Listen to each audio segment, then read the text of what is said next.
नमस्कार, मैं हूं आपके साथ आस्था कौशिक। उत्तर प्रदेश में नई सरकार बनने के साथ सियासत का नया अखाड़ा और दिलचस्प होने जा रहा है, क्योंकि अब सियासत के गलियारों में योगी आदित्यनाथ के सामने अखिलेश यादव की भी धमक सड़क से लेकर सदन तक सुनाई देगी।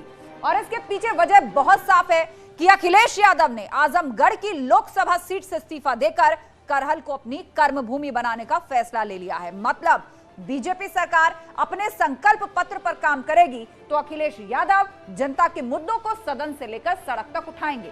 ऐसे में सवाल ये कि क्या 2024 में बीजेपी की सियासी बिसात की काट निकालने के लिए अखिलेश यादव ने संघर्ष का रास्ता निकाला है, ताकि 2024 में बीजेपी की बढ़त को रोका जा सके और 2027 के लिए सियासी बिसात बिछाई जा सके। पार्टी की नाक में नकेल कसने के लिए इस बार विपक्ष पूरी तरह से तैयार है। इस बार उत्तर प्रदेश की विधानसभा में मौजूद रहेंगे समाजवादी पार्टी के राष्ट्रीय अध्यक्ष अखिलेश जी और भारतीय जनता पार्टी के खिलाफ जनता की आवाज बन के विपक्ष की मजबूत भूमिका निभाएंगे और जनता को न्याय दिलाएंगे। आदरणीय अखिलेश यादव जी ने इसलिए आज लोकसभा की सदस्यता से इस्तीफा दे दिया है। विधानसभा में उत्तर प्रदेश की जनता की आवाज बनने के लिए, जनता के मुद्दों को सड़क से सदन तक उठाने के लिए आदरणीय अखिलेश यादव जी उत्तर प्रदेश की विधानसभा में बने रहेंगे। अखिलेश और आजम का ट्रम्प कार्ड। ऑप्शन एक ही था कि वो विधानसभा अपनी रिटेन करते या लोकसभा से इस्तीफा देते। उन्होंने लोकसभा से इस्तीफा दिया है, विधानसभा की सदस्यता उन्होंने अपनी कायम रखी है। 22 में फेल, 24 में अखिलेश करेंगे खेल।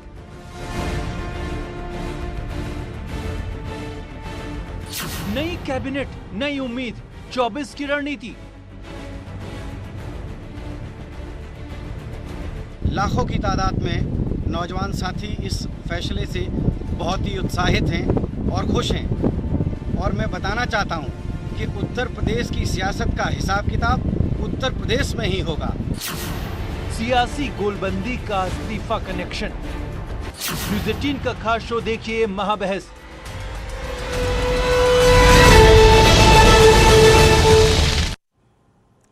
और अब आपको यह समझाते हैं कि आखिर इसको समाजवादी पार्टी का ट्रम्प कार्ड क्यों कहा जा रहा है। दरअसल अखिलेश यादव ने आजमगढ़ की लोकसभा सीट से इस्तीफा दे दिया, जबकि रामपुर से आजम खान ने लोकसभा से इस्तीफा दे दिया। यानी दोनों ही नेताओं ने, अखिलेश यादव और आजम खान, अपनी अपनी लोकसभा सीटों से इस्तीफा दे दिया और जिन विधानसभा सीटों पर जीत हासिल की उस पर वो बने रहेंगे, क्योंकि दोनों नेता 2019 में लोकसभा का चुनाव लड़ चुके थे और 2022 में यूपी विधानसभा का चुनाव भी उन्होंने लड़ा। और ऐसे में ये दोनों नेता किसी एक सदन के ही सदस्य रह सकते थे, लिहाजा उन्होंने विधानसभा को चुना। मतलब अखिलेश यादव ने आजमगढ़ की लोकसभा सीट छोड़कर अब विधानसभा की सियासत करने का मन बनाया है और योगी आदित्यनाथ के सामने जनता जनार्दन से जुड़े हुए जो मुद्दे हैं उन्हें उठाने का बीड़ा उठाया है। मतलब अखिलेश यादव ने आजमगढ़ की जो लोकसभा सीट है उसे छोड़ दिया है और विधानसभा की सियासत अब वो करते नजर आएंगे। योगी आदित्यनाथ के सामने जनता के मुद्दों पर दो दो हाथ करते दिखाई देंगे, जबकि आजम खान जेल में बंद है, लेकिन रामपुर से विधानसभा सीट जीतने के बाद, विधानसभा पहुंचने के बाद लोकसभा सीट उन्होंने छोड़ दी, क्योंकि समाजवादी पार्टी विधानसभा में संख्या बल को मजबूत रखना चाहती है। शायद इसीलिए समाजवादी पार्टी ने आजम खान का लोकसभा से इस्तीफा दिला दिया। वही योगी आदित्यनाथ ने भी विधान परिषद से इस्तीफा दे दिया है, क्योंकि गोरखपुर सदर से योगी आदित्यनाथ रिकॉर्ड मतों के साथ जीतकर विधानसभा पहुंच चुके हैं। तो वैसे ये दिलचस्प आंकड़ा है जो हम आपको बता रहे हैं कि योगी आदित्यनाथ और अखिलेश यादव अब तक एक एक बार विधान परिषद में रहकर यूपी सरकार को चला चुके हैं, लेकिन इस बार दोनों नेता जनता जनार्दन के आशीर्वाद से विधानसभा पहुंच गए हैं। इन दोनों नेताओं ने पहली बार विधानसभा का चुनाव भी लड़ा और जीतकर यूपी विधानसभा पहुंच भी गए। तो विधानसभा में पहली बार होंगे, आमने सामने होंगे अखिलेश यादव और योगी आदित्यनाथ, क्योंकि अखिलेश यादव करहल सीट से विधायक चुने गए हैं और लोकसभा से उन्होंने इस्तीफा दे दिया है। तो अब मतलब साफ है कि विधानसभा में वो नेता प्रतिपक्ष की भूमिका निभाते हुए नजर आएंगे।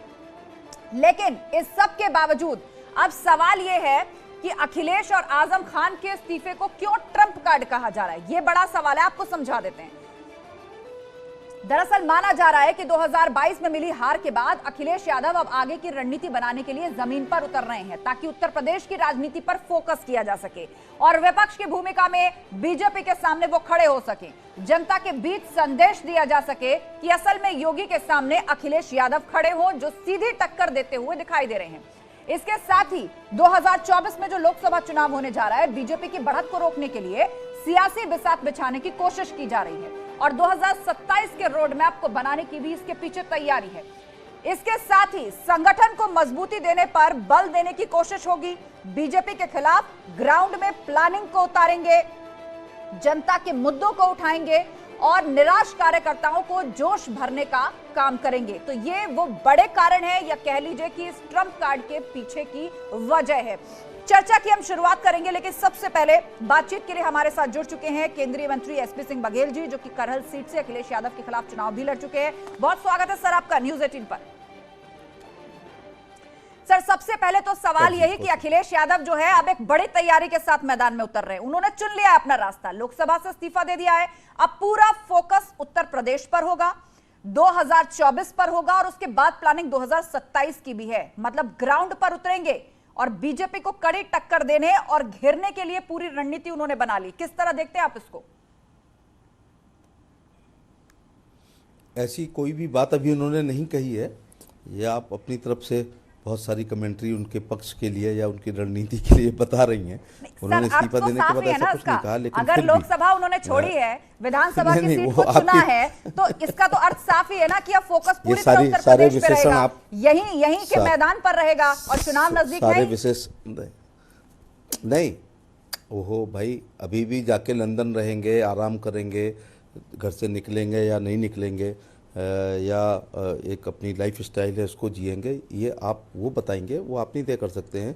क्योंकि अभी भी मैं ये कहना चाहता हूँ, एक संवैधानिक व्यवस्था है। यदि कोई आदमी 2 सदनों का चुना जाता है तो 14 दिन के अंदर उसको एक सदन से इस्तीफा देना होता है और 6 महीने के अंदर चुनाव आयोग को वहाँ चुनाव कराना पड़ता है।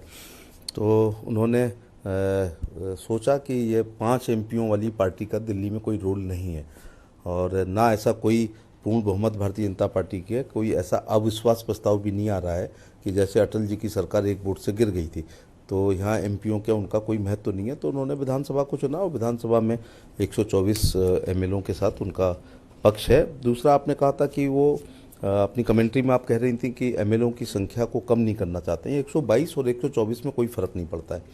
जैसे आजम जी ने जो लोकसभा से इस्तीफा दिया और इन्होंने जो है आजमगढ़ से लोकसभा से इस्तीफा दिया, तो 122 रहे या 124 रहे, वो बहुत ज़्यादा मायने नहीं रखते हैं। लेकिन उन्होंने विधानसभा में रहना पसंद किया। शायद एक कारण ये भी हो सकता है कि अब करहल का रिजल्ट कुछ और आ जाए तो एक परंपरागत सीट पर बदनामी का कारण ना बने, और ये उनका निजी निर्णय है। और अगर मैं होता तो मैं भी 5 एमपीओं की पार्टी के साथ, दिल्ली में कोई रोल नहीं है, उसकी जगह विपक्ष की एक सकारात्मक भूमिका निभाने के लिए विधानसभा का मैं रहता और अपनी पार्टी की बात करता। जी। तो ये उनका निजी निर्णय है, उनके इस निर्णय के लिए वो स्वयं, लेकिन मुझे लगता है किसी ने सलाह दे दी उनको ठीक से, क्योंकि अभी तक आप चैनल हो या अखबार हो या सोशल मीडिया हो, अभी तक आप जैसे हार की हताशा कह रहे थे, फ्रस्ट्रेशन बता रहे थे, लेकिन ऐसा लग रहा है वो तो एक बड़ी तैयारी के साथ उतर रहे हैं। नहीं, सोशल मीडिया जैसा अभी तक कह रही थी कि वो जो है करहल से इस्तीफा देंगे, मीडिया ने या सोशल मीडिया ने या अफवाहों ने, सबने वहाँ का कैंडिडेट भी स्वामी प्रसाद मौर्य को तय कर दिया था।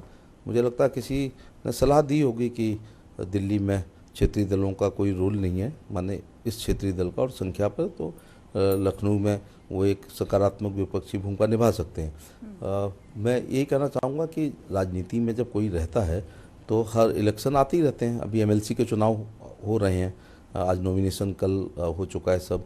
उसके बाद जैसे ही ये ख़त्म होगा, नगर निगम, नगर पंचायत, नगर पालिका के परिषद के चुनाव हमारे सामने होंगे, और वो जैसे ही ख़त्म होंगे एमपी के इलेक्शन के मोड में आ जाएंगे। तो इलेक्शन लड़ना राजनीतिक दलों का, चूंकि अपने यहाँ एमएलए का होता है, एमपी का होता है, राज्यसभा का होता है, विधानसभा का होता है, विधान परिषद का होता है, नगर निगम का होता है, और उसके बाद लोकसभा इलेक्शन भी दूर नहीं है, 2024 भी ज्यादा दूर नहीं है, मात्र 2 साल का वक्त ही बीच में है। और इस सबको उससे भी जोड़कर देखा जा रहा है कि अगर उत्तर प्रदेश में रहेंगे, पूरी तरह सड़क से लेकर संसद तक किसी बड़े मुद्दे को अगर सरकार भ्रष्टाचार के खिलाफ खड़े करने में कामयाब रहे, तो क्या 2024 में भाजपा को घेर सकते हैं अखिलेश यादव? नहीं, सड़क से संसद, एक तो शब्द में आप अपना संशोधन करिएगा कि अब वो संसद नहीं जा रहे हैं, विधानसभा जा रहे हैं। अगर वो लोकसभा में रहते तब ये कहा जाता कि सड़क से लेकिन संसद लड़ाई तक वो संसद के लिए होगी 2024 अब वो में सड़क पहले। से जी, जी। विधानसभा कहिए, लेकिन आप शब्द ये इस्तेमाल करिएगा क्योंकि अब वो संसद की लड़ाई नहीं लड़ पाएंगे, संसद में क्वेश्चन नहीं उठा पाएंगे, संसद में धरना नहीं दे पाएंगे, संसद की बेल में नहीं जा पाएंगे। अब वो विधानसभा से सड़क कह सकते हैं, सड़क से लेके विधानसभा की मुद्दों को उठाएंगे। तो ये उनका अपना निर्णय है, उन्होंने जो किया कुछ सोच समझ के ही किया होगा। सर, कार्यकर्ता लेकिन सभा के काफी 24 में उत्साहित कुछ हैं होने और जाना अब नहीं है। ये भी कहा जा रहा है कि विधानसभा के भीतर जब अखिलेश यादव नेता प्रतिपक्ष के रूप में होंगे, आजम खान वो चाहे जिस भी तरह के बयान दे, लेकिन उनका वोट बैंक उनके साथ खड़ा रहता है और उनकी बातों का समर्थन भी करता है, तो कार्यकर्ताओं में एक अलग उत्साह, उनका मॉरल बूस्ट भी होगा। तो अब विधानसभा में सीधे मुख्यमंत्री योगी आदित्यनाथ और सामने अखिलेश यादव होंगे। जी जी जी, आजम खान का जहाँ तक मेरे को पता है शायद अभी जेल में ही निरुद्ध हैं और संभवतः कुछ मुकदमों में बेल हुई है, कुछ में नहीं हुई है, तो वो एक अलग इशू है। लेकिन एक मजबूत विपक्ष भी डेमोक्रेसी के लिए बहुत अच्छा होता है। तो स्वागत है उनका उत्तर प्रदेश की विधानसभा में, और हमारे पास भी बहुत अच्छा 274 का पूर्ण बहुमत है, एक बड़ी लीडरशिप है। मुख्यमंत्री जी को अभी तक 5 बार लोकसभा का अनुभव था, अब उत्तर प्रदेश की एक अच्छी सरकार, गुड गवर्नेंस चलाने का भी उनके पास अनुभव है। और सेकेंड टर्म में निश्चित तौर से वो एक बहुत अच्छी पारी खेलेंगे, जिसमें लॉ एंड ऑर्डर जिसके लिए वो जाने गए हैं उसको भी मेंटेन रखेंगे, साथ में लोक कल्याणकारी योजनाएं भी राज्य की तरफ से चलेंगी। तो केंद्र सरकार की गरीब कल्याणकारी योजनाएं, राज्य सरकार की योजनाएं और माननीय मुख्यमंत्री जी का ये लॉ एंड ऑर्डर जो है उनका बुलडोजर के रूप में जो एक नई उपाधि उनको प्राप्त हुई है। और उसके अलावा मुझे लगता है कि हम लोग भी जीत की खुमारी से अब बाहर हो गए हैं। शपथ के बाद 4-5 दिन बाद फिर एक नॉर्मलिटी आ जाएगी, तो फिर बूथ अध्यक्ष से लेके उत्तर प्रदेश के संगठन मंत्री श्री सुनील बंसल जी होते हुए, प्रदेश अध्यक्ष होते हुए राष्ट्रीय अध्यक्ष जो अपनी परिश्रम की पराकाष्ठा 24 तक करेंगे, उससे जो पसीना निकलेगा उससे पुनः एक बार मोदी जी के नेतृत्व में उनकी कल्याणकारी योजनाओं को लेकर के हम लोग उत्तर प्रदेश में और देश में कमल खिलाएंगे और एक पूर्ण बहुमत की सरकार 2024 में मोदी जी के नेतृत्व में पुनः बनाएंगे। जी बिल्कुल, और काफी आशान्वित हैं आप इस बात को लेकर। 2022 में रिपीट किया है भाजपा ने, निश्चित रूप से एक इतिहास बना है।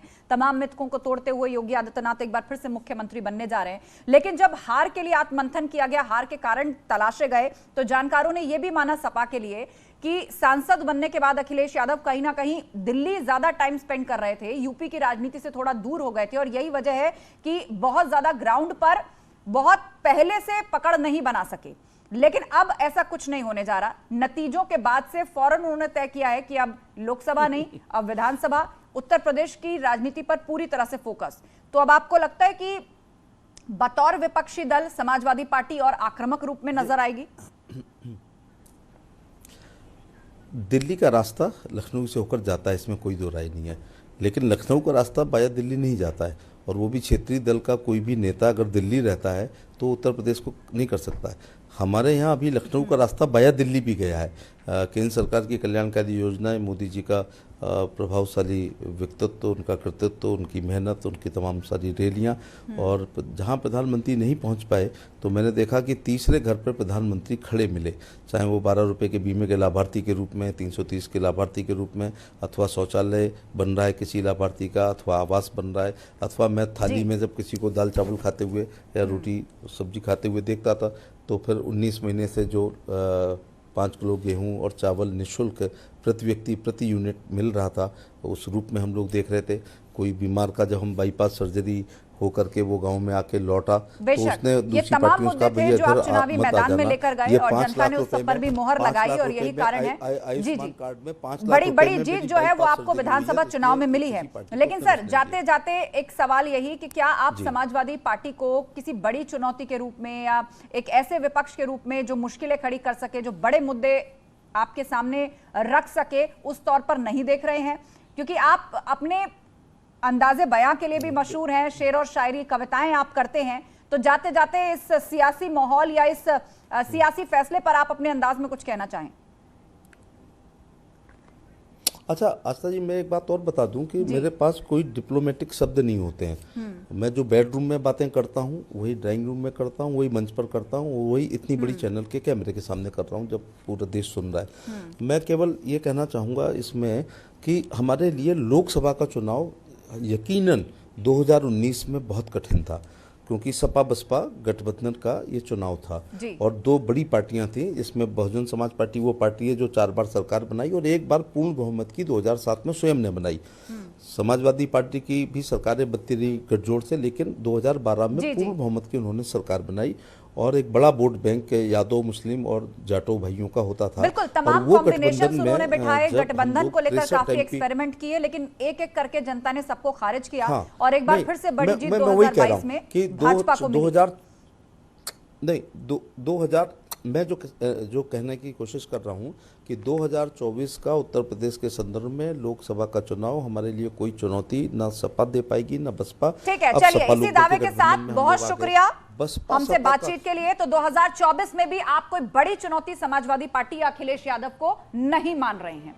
तो अखिलेश यादव के जाने से उत्तर प्रदेश की सियासत में समाजवादी पार्टी की धार और मजबूत होगी, क्योंकि अखिलेश यादव का सियासी सफर भी काफी दिलचस्प है। उससे जुड़ी हुई भी महत्वपूर्ण जानकारी आपको दे दें। पहली बार कन्नौज से अखिलेश यादव लोकसभा पहुंचे, दोबारा 2004 में एक बार फिर से वो सांसद बने, जबकि तीसरी बार 2009 में फिरोजाबाद से सांसद बनकर लोकसभा पहुंचे और इसके बाद 2012 में लोकसभा से इस्तीफा देकर यूपी के मुख्यमंत्री बन गए और बाद में यानी 2012 से 2017 तक विधान परिषद के सदस्य बनकर उत्तर प्रदेश की सरकार चलाते रहे। 2017 में मिली हार के बाद 2019 में एक बार फिर से आजमगढ़ से लोकसभा का चुनाव लड़ा, लोकसभा पहुंचे, लेकिन 2022 में अखिलेश यादव के नेतृत्व में समाजवादी पार्टी ने चुनाव लड़ा और अखिलेश यादव खुद करहल से विधायक बनकर विधानसभा पहुंचे। ऐसे में यूपी की सियासत में अपनी पकड़ को और मजबूत करने के लिए आजमगढ़ से इस्तीफा देकर अब विधानसभा की सियासत करने का मन अखिलेश यादव ने बना लिया है। और इस पर चर्चा के लिए पूरा गेस्ट पैनल भी हमारे साथ जुड़ चुका है। आलोक अवस्थी जी हैं, भाजपा प्रवक्ता हमारे साथ, प्रतिमा सिंह हैं, कांग्रेस की प्रवक्ता, दीपक पांडे जी हैं, समाजवादी पार्टी के प्रवक्ता, और साथ ही अरविंद जयतिलक जी हैं, सीनियर जर्नलिस्ट। आप सभी लोगों का बहुत बहुत स्वागत है।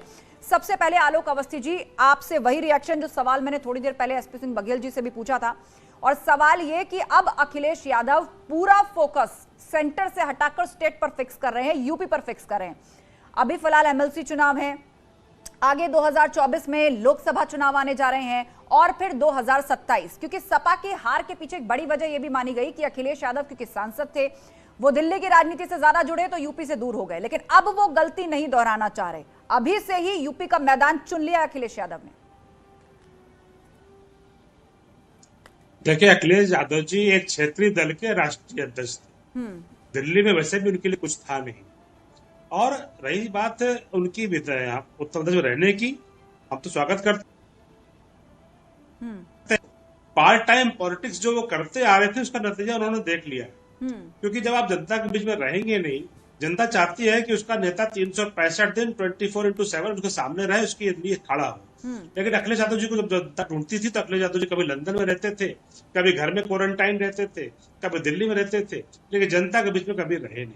इसका कारण भी है कि वो 2014 से लगातार सारे इलेक्शंस हारे, तो इस हार को पचाना बड़ा मुश्किल है।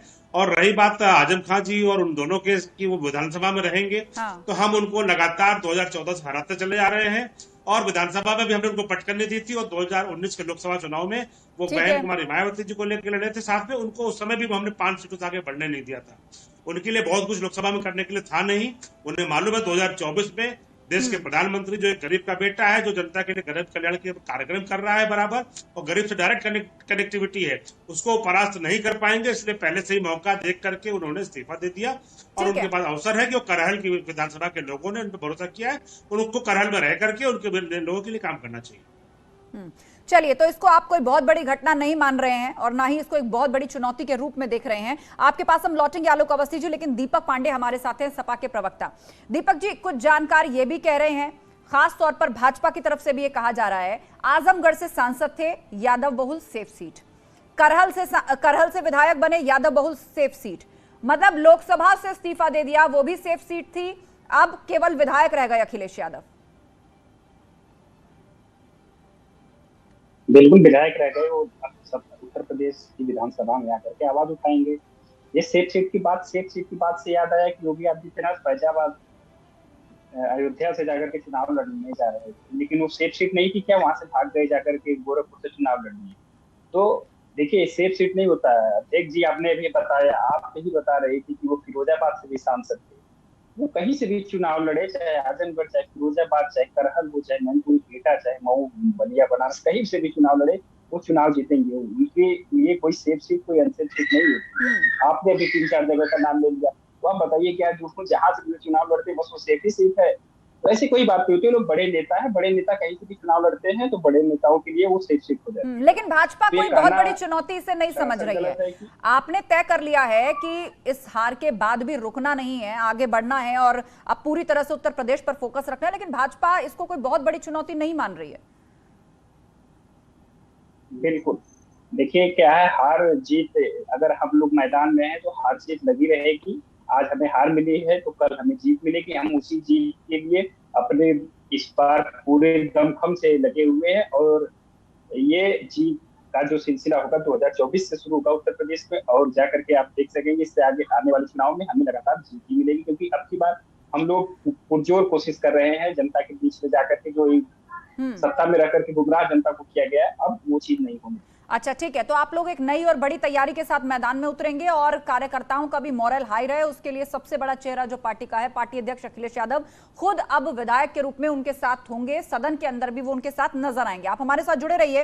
प्रतिमा सिंह जी भी कांग्रेस से हमारे साथ जुड़े हुए हैं। प्रतिमा जी, आप किस तरह देख रही हैं इस फैसले को? भाजपा कोई बहुत बड़ी चुनौती नहीं मान रही है और सपा कह रही है कि नहीं, अब आप देखिएगा 2024 ही नहीं 2027 तक का हमारा जो लक्ष्य है ये झूठ हम नहीं चलने देंगे। भाजपा हमेशा सत्ता के अहंकार में जोड़ रहती है और वो कोई चुनौती स्वीकार नहीं करती, ऐसा मेरा मानना है। अभी थोड़ी देर पहले मोदी बघेल साहब ने बात कहते हैं कि 5 सांसदों की पार्टी क्या कर पाएगी। सांसद महोदय यहाँ पे नहीं है लेकिन शायद वो सुन रहे हो, उन्हें याद होना चाहिए कि एक वक्त वो था जब भारतीय जनता पार्टी के 2 सांसद हुआ करते थे और वो विपक्ष की भूमिका निभाते थे और कांग्रेस पार्टी उसको सशक्त विपक्ष के रूप में स्वीकार है। तो विपक्ष तो विपक्ष होता है, चाहे वो 5 हो, 2 हो या ज्यादा, ये बात है। अच्छा, अब मैं लेती हूँ अखिलेश जी के इस इस्तीफे को, तो उन्होंने जो भी सीखा है तो सोच समझ के क्या है, उनकी पार्टी का फैसला है और उन्हें लगा होगा कि मुझे जनता के मुद्दों के साथ जुड़े रहना चाहिए, जनता की आवाज को विधानसभा में दमदारी से उठाना चाहिए, इसलिए उन्होंने ऐसा कुछ किया होगा। निश्चित रूप से ये आने वाले समय में उनकी पार्टी के लिए कितना बेहतर होगा, लेकिन इतना मैं जरूर जानती हूँ कि जनता की आवाज बहुत जोरदारी के साथ सड़क से लेके, और वो कह रहे थे कि संसद तक, मैं कह रही हूँ संसद तक जो कोई, वो अपनी पार्टी का राष्ट्रीय अध्यक्ष है और जब दिल्ली में कोई प्रदर्शन होता है तो संसद का प्रदर्शन ही माना जाता है, राष्ट्रीय स्तर का प्रदर्शन माना जाता है। ठीक है, मैं इस बात को भी मैं कंडम करती हूँ, उस निर्णय को मैं उसकी सराहना। जी, अरविंद जयतिलक जी हैं वरिष्ठ पत्रकार। अरविंद जी, आप इस फैसले को किस तरह देख रहे हैं? भाजपा कोई बहुत बड़ी चुनौती नहीं मान रही है, लेकिन समाजवादी पार्टी कह रही है कि अब आप देखिएगा, और जिस तरह से 2022 में चाहे जो भी नतीजा रहा हो, लेकिन 2024 और फिर 2027 में हम इस तस्वीर को पलट देंगे। और अखिलेश यादव का लोकसभा छोड़कर पूरी तरह से यूपी की पिच पर आ जाना, आपको लगता है ये कितना अहम फैसला साबित होगा, या फिर जिस तरह भाजपा कह रही है कि एक क्षेत्रीय दल का कोई बहुत ज्यादा काम था भी नहीं संसद के भीतर? आस्था जी, देखिए, अगर लोकसभा से इस्तीफा देते हैं और करहल को कंटिन्यू करते हैं तो इसके 2 पक्ष हैं। एक तो सैद्धांतिक पक्ष है, दूसरा रणनीतिक पक्ष है। सैद्धांतिक पक्ष यह है कि वो पार्टी के अपने अगुवा हैं और पूरे चुनावी जंग को अपने कंधे पर ढोए हैं, यानी 1 मैन शो वो पूरी तरह से देखे गए। उनके अलावा उनकी पार्टी में कोई ऐसा कद्दावर नेता नहीं देखा जो चुनाव में जो है प्रभावशाली ढंग से अपना जो है आधार को या जो है व्यक्तित्व को दर्शा सके। अब जो है चूंकि उनके ऊपर यह दायित्व तो बढ़ गया है कि नेता प्रतिपक्ष की भूमिका को निभाए, और गौर करें तो उनके अलावा राम गोविंद चौधरी जो बांसडीह से चुनाव लड़े थे, पिछली बार नेता प्रतिपक्ष थे, अब आज जो है वो जो मैदान से बाहर है। आज की तारीख में जो और नेता, जो शीर्ष नेता है, चाहे वो रविदास मेहरोत्रा हो, माता प्रसाद पांडे जी हो या ओम प्रकाश सिंह हो, महबूब अली हो, वो उन लोगों का व्यक्तित्व उस तरह से नहीं है जैसे योगी जी को जो है सदन के भीतर जो चुनौती दे सके। अब देखिए, इसका दूसरा रणनीतिक पहलू यह है कि चूंकि 2024 का लोकसभा का चुनाव है, आप गौर करें तो 19 में केवल 5 सीटें घर की कई सीटें, चाहे वो एटा हो, फिरोजाबाद हो, कन्नौज हो, वो हार चुके जी हैं। जी। और चूंकि करहल जो है यादव लैंड में पड़ता है, तो उस क्षेत्र में उनकी बड़ी भरपूर संभावनाएं हैं कि लोकसभा में जो है हम चुनौती दे पाएंगे भारतीय जनता पार्टी को। दूसरी महत्वपूर्ण बात, सदन के भीतर जो है कई मसले होते हैं, जैसे बजट प्रस्ताव जब होता है या निंदा प्रस्ताव, धनाकर्षण प्रस्ताव, उस दरमियान सरकार के लिए कड़ी चुनौती विपक्ष बनता है। ऐसे में एक प्रभावशाली व्यक्ति होना चाहिए। मुझे लगता है कि नेता प्रतिपक्ष उत्तरदायित्व को भली भांत निर्वहन करता है, और चूंकि अखिलेश यादव जो है पूरी लड़ाई को लड़े हैं, और कहा भी जाता है, डॉक्टर लोहिया कहा करते थे कि जिंदा कौमें 5 साल इंतजार नहीं करती। मुझे लगता है कि अखिलेश यादव 5 साल इंतजार करने के चक्कर में नहीं है, वो पूरी जो है शिद्दत के साथ जो है 2027 का रोड मैप वाया 2024 करने के लिए है, जो है नेता प्रतिपक्ष की भूमिका में अपने आप को सामने रख रहे हैं। ठीक है, ठीक है। आलोक अवस्थी जी, अब जानकार देखिए ये मान रहे हैं कि विधानसभा की तस्वीर अब उतनी शांत नहीं होगी। आप लोग तैयार रहिए, संख्या बल भी बढ़ चुका है और उनका सबसे बड़ा चेहरा नेता प्रतिपक्ष के तौर पर अखिलेश यादव भी उसी संसद में होंगे। आमने सामने होंगे अब मुख्यमंत्री योगी आदित्यनाथ और अखिलेश यादव। निश्चित रूप से आमने सामने होंगे, क्योंकि अब अखिलेश यादव जी ने आज इस्तीफा दे दिया है। अब वे विधायक रह गए हैं, अब उनका जरूर वो अपने दल के नेता होंगे। लेकिन जो राम गोविंद चौधरी जी का जो स्थान रहा है, जिस तरीके से उन्होंने सदन के अंदर अपनी पार्टी को जीवंत रखा है बहुत कम सीटें रहने के बावजूद, मुझे अखिलेश यादव जी से वो उम्मीद नहीं दिखती है। क्योंकि अखिलेश यादव जी का जो रवैया रहा है या जो उनका राजनीतिक अनुभव है या जितना भी उनका है, वो एक तरीके से सही ढंग से निभा पाएंगे, मुझे थोड़ा इसमें संदेह रहेगा। लेकिन मेरी शुभकामनाएं है अखिलेश यादव जी के लिए कि वो करहल की जनता के कम से कम खरे उतरे उनके विश्वास पे। उन्होंने आजमगढ़ की जनता को तो धोखा दे दिया है। आजमगढ़ की जनता जरूर पूछेगी कि आपने हमारे साथ क्यों हमारे साथ ऐसा किया कि हमने आपको 5 साल के लिए चुन के लोकसभा भेजा था, आप हमारे क्षेत्र का विकास की बात करते, आप आवाज उठाते।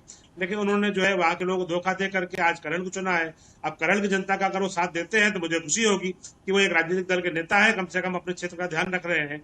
लेकिन ये बात सत्य है कि अखिलेश यादव को सिद्ध करना पड़ेगा पहले अपनी विश्वसनीयता। नेता की जब तक विश्वसनीयता ठीक नहीं होती, जनता उसके पीछे नहीं आती है। और जिस तरह से उन्होंने कोविड के समय पे वैक्सीन को भाजपा की बता करके एक बहुत बड़ा भ्रम फैलाया था और एक बहुत बड़ा एक अपने ऊपर प्रश्न चिन्ह लगवाया था कि वे अपने स्वार्थ के लिए झूठ भी बोलना जानते हैं, और अब पूरे चुनाव भर तक उन्होंने यही किया था। उसके बावजूद जनता ने उनको जो है करहल से जिता के भेजा है। मुझे लगता है कि उनको सुधार करना चाहिए अपने आप में, झूठ नहीं बोलना चाहिए, सदन में समय देना चाहिए और जनता के जो विषय है उनको उठाना चाहिए। लेकिन मेरा आपसे इतना कहना कि 2024 में जो है उत्तर प्रदेश पूरी तरीके से मोदीमय हो जाएगा। ये जो 2-3 महत्वपूर्ण मुद्दे आपने उठाए आलोक अवस्थी जी, ये जो 2-3 महत्वपूर्ण मुद्दे आपने उठाए कि सदन की जिम्मेदारी बहुत बड़ी होती है, जनता से जुड़े हुए मुद्दे उठाना, उसमें एब्सेंट ना रहना, जनता के बीच में बने रहना, उसकी उम्मीद कम है आपको अखिलेश यादव से। दीपक पांडे जी जवाब दीजिए। एक तो ये कहा जा रहा है कि दायरा और छोटा हो गया, आप सांसद थे, अब आप एक विधायक हैं, आप छत्रप हैं, आपका वैसे भी सेंटर में कोई काम नहीं था, अब आप विधानसभा के भीतर हैं, आपने आजमगढ़ की सीट छोड़ दी, तो क्या आजमगढ़ की जो 10 विधानसभा सीटें सपा ने जीती हैं उस क्लीन स्वीप से उत्साहित होकर आपको यह लग रहा है कि उपचुनाव भी हम जीत जाएंगे और करहल से विधायकी जो है उसके दम पर हम यहां पर मुद्दे उठाएंगे, उत्तर प्रदेश की पिच पर पूरी तरह से उतरेंगे? रामपुर में भी ऐसा ही है, वहां की भी 5 विधानसभा सीटें आपने जीती, तो लोकसभा का उपचुनाव भी आप जीत जाएंगे। कुल मिलाकर 2 सांसद आपके कम भी नहीं होंगे, और दूसरा आप पूरी तरह से अब यूपी पर फोकस करेंगे। बिल्कुल, देखिए अभी कल राष्ट्रीय अध्यक्ष जी आजमगढ़ आए थे और हम लोगों से मिले थे, हम लोगों से विचार विमर्श किए। हम लोगों ने कहा कि देखिए राष्ट्रीय अध्यक्ष जी का जो निर्णय है कि आजमगढ़ उनको जिता करके उनसे आए, कल मिले, घूमे और पूछे, और उन्होंने आजमगढ़ वासियों ने कहा कोई नहीं, आपने आजमगढ़ को जो दिया है उतना बहुत है, आप जाकर के एक बार पूरे उत्तर प्रदेश के लिए लड़ाई लड़िए, विधानसभा में लड़िए। उसी लड़ाई को लड़ने के लिए राष्ट्रीय अध्यक्ष जी आजमगढ़ से यहाँ से सब लोगों से आकर के पूछ करके आज्ञा लेकर के गए हुए हैं। तो ये जो लोग कह रहे हैं कि आजमगढ़ वासी उनसे नाराज होंगे, तो ये लोग गुमराह कर रहे हैं। अगर नाराज होने का होता तो पूरा गुजरात नरेंद्र मोदी से नाराज होता जब नरेंद्र मोदी वाराणसी आकर के चुनाव लड़ते हैं। तो ये सब बात नहीं होती है। देखिए जब कोई बड़ा नेता एक जगह से जाता है दूसरी जगह जाता है, तो वो उस जगह का भी उतना ध्यान देता है जहाँ से वो उसे छोड़ करके आया हुआ है। तो आजमगढ़ को राष्ट्रीय अध्यक्ष अखिलेश यादव या मुलायम सिंह जी हो, इन्होंने आजमगढ़ को आजमगढ़ बनाया है। आजमगढ़ में अगर कोई नहीं आया होगा तो आकर के देखिए आजमगढ़ में इतना विस्तार। ठीक है, तो आप पूरी तरह से आशान्वित भी हैं और पूरी तरह से कॉन्फिडेंट भी हैं कि उत्तर प्रदेश में 2024 में आपको एक कमाल करेंगे, भाजपा को बड़ा नुकसान पहुंचाएंगे और 2027 में सरकार में आएंगे। आलोक अवस्थी जी, कहीं आप बहुत कम करके तो नहीं आंक रहे हैं? आप देखिए, जिस दिन से चुनाव का नतीजा आया है, हार के बावजूद सपा ने मुद्दे उठाना नहीं छोड़ा है। चाहे आवारा पशुओं को लेकर ट्वीट कर रहे हों अखिलेश यादव, सड़कों की स्थिति को लेकर ट्वीट कर रहे हों, तो ये एक संकेत भी देने की कोशिश है कि they are still in game. वो बने हुए हैं और अब तो उन्होंने चुन लिया है कि करहल से विधायक बने हैं और अब पूरी तरह से यूपी पर ही हमारा जो मैदान जंग है वो रहने वाला है।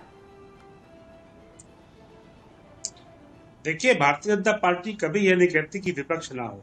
मजबूत विपक्ष अच्छे लोकतंत्र की निशानी होता है। अखिलेश यादव जी मजबूत विपक्ष का अपना धर्म निभाए, जनता के बीच में रहे, मैं तो उनको शुभकामनाएं देता हूं। लेकिन हम उनके कामों का आकलन उनके पिछले पास्ट से करते हैं।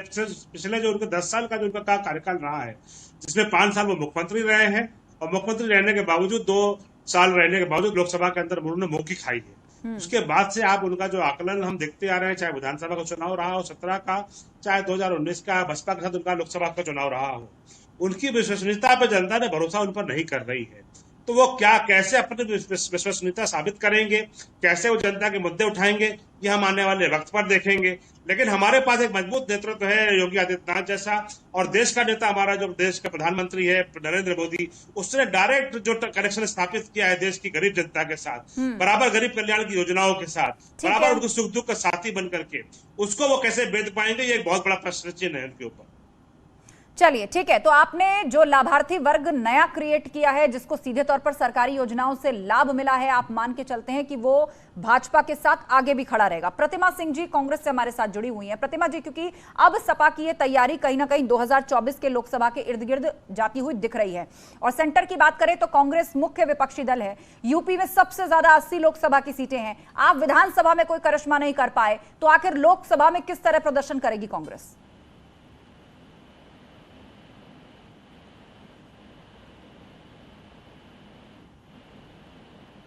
व्यवस्था परिवर्तन की और हमने एक व्यवस्था बदली और एक संदेश दिया कि हम महिलाओं को राजनीति में लाना चाहते हैं और हम ही लेके आए थे। और ये हमारा व्यवस्था परिवर्तन का जो परिणाम है आपको 2024 में बहुत दमदारी के साथ दिखाई देगा। और हमारे बहुत सारे, लेकिन जिन महिलाओं को आपने टिकट दिया, ज्यादातरों की तो जमानत जब्त हो गई। वो रणनीति भी कोई बहुत ज्यादा काम नहीं आई। आपने मैसेज जरूर दिया, आपने महिलाओं की भागीदारी बढ़ाने की बात कही, आपने महिलाओं पे भरोसे की बात कही, लेकिन ज्यादातरों की तो जमानत जब्त हो गई। जनता एक बार फिर बहकावे में आ गई, झांसे में आ गई, और जनता ने उनको मतादेश दिया है। उसको स्वीकार करने के बाद हमारी लड़ाई खत्म होने वाली नहीं है, हमारी लड़ाई बरकरार जारी रहेगी। आज आप देखिए, सिलेंडर की कीमत एक झटके में चुनाव को हुए 2 दिन हुए, सरकार भी नहीं बनी और सिलेंडर की कीमत झटाक से 50 रुपए बढ़ा दी। तो अभी तो आप देखिए कि महंगाई की मार महिलाएं झेलती हैं, आपने भी झेली है, मैं भी झेलती हूँ, हर महिला झेलती है। और ये लाभार्थी महिलाओं को ठीक है, ये अन्न दे रहे हैं। ठीक है, महंगाई का मुद्दा आप उठा रहे हैं, ये सवाल मैं लिए चलती हूँ आलोक अवस्थी जी के पास। आलोक अवस्थी जी, देख लीजिए, अभी तो शपथ ग्रहण हुआ भी नहीं है, अभी से एक मुद्दा जो है वो जोर पकड़ने लगा है, वो है महंगाई का मुद्दा, पेट्रोल, डीजल, रसोई गैस। देखिए आस्था जी, इन्होंने अपनी कमियों से कोई सीख नहीं ली है। इन्होंने सीधे इल्जाम लगा दिया कि जनता को धोखा दे दिया। कौन की पार्टी जनता को धोखा दे सकती है? जनता के जो उनका लोकतंत्र का अधिकार है उस पर टिप्पणी करना ये बहुत सर्वथा अनुचित है।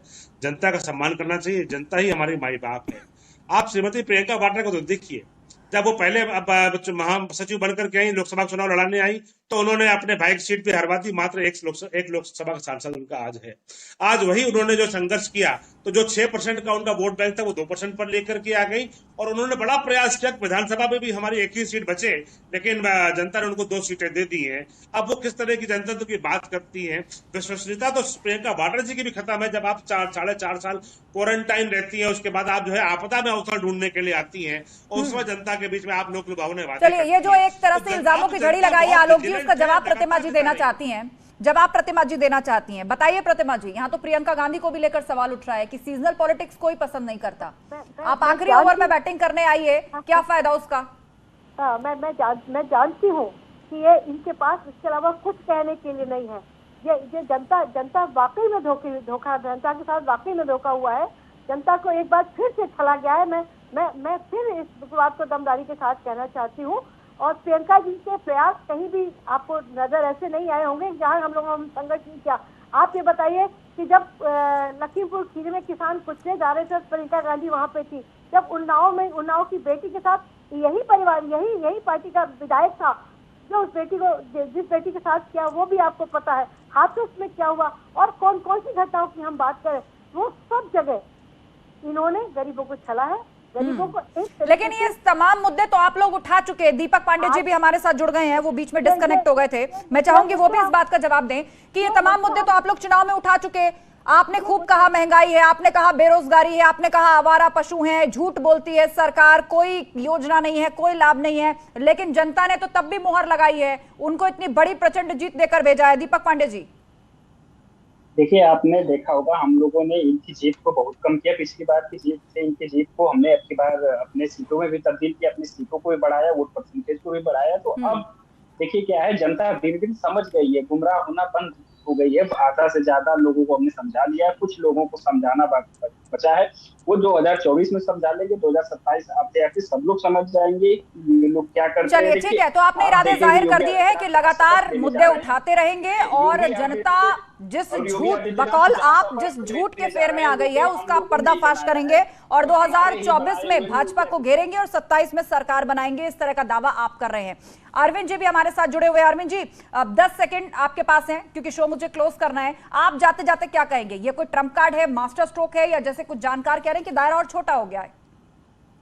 आस्था जी, चाहे मास्टर स्ट्रोक हो, ट्रम्प कार्ड हो, या तभी साबित होगा जब विधान भवन में जो है अखिलेश यादव जी प्रतिरोध का प्रस्तावना बहुत बड़ा खींचेंगे और उसकी गूंज जो है सड़क पर सुनाई देगी। और सबसे महत्वपूर्ण बात यह कि नेता प्रतिपक्ष के रूप में आने का एक यह भी कारण है कि जो उनके सहयोगी दल है उनको लेकर के तमाम जो है अफवाहें उड़ती रहती है। अगर वो मजबूती के साथ नहीं रहेंगे तो यह संभव है कि वो जो सहयोगियों की गठरी की गांठ है वो ढीली पड़ जाए। ऐसे में जो है उनको जो है चूंकि 2024 का लोकसभा चुनाव लड़ना है तो इसको दृष्टिगत रह करके भी है उन्होंने ढेर सारे जो है इसमें आमूल चूल जो है व्यवस्था के खिलाफ जो आवाज उठाने की कोशिश करेंगे। ठीक है, और महत्वपूर्ण बात यह भी जी, बहुत शुक्रिया आप सभी लोगों का चर्चा में शामिल होने के लिए। तो तैयारी अभी से शुरू हो चुकी है 2024 की भी और 2027 की भी। भाजपा पूरी तरह से आशान्वित है कि विकास के दम पर, अपनी योजनाओं के दम पर लगातार जनता के बीच में हमारी पकड़ है और बनी रहेगी। लेकिन समाजवादी पार्टी भी तय कर चुकी है कि मैदान नहीं छोड़ेंगे, अगले 5 साल सरकार को घेरेंगे, पहले 2024 में फिर 2027 में। इस चर्चा में बस इतना ही। खबरों का सिलसिला जारी है, आप जुड़े रहिए हमारे साथ।